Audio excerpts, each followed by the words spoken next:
लोगों से सहायता की मांग। खोंगशोती रियांग, उम्र 14, गांव थर्मापारा। उसकी किडनी खराब है। 2022 के फरवरी से लेकर अभी तक बच्ची अस्वस्थ पड़ी हुई है। बहुत दिनों से जीबी अस्पताल में उसका इलाज चल रहा था। पैसों की कमी के कारण उसका इलाज नहीं चल सका।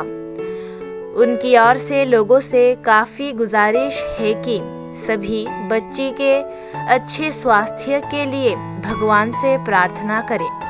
बच्ची के माता पिता नहीं रहे। उनकी दादाजी और दादी जी अब उसका ख्याल किसी तरह रख रहे हैं। बुजुर्ग दादाजी और दादी के पास दवा खरीदने तक के पैसे नहीं है।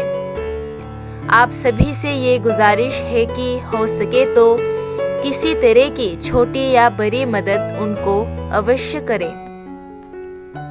Mobile number 9366323381। Account holder Lalzuia Riang. Account number 1297010229753। IFSC code PUNB 0129720।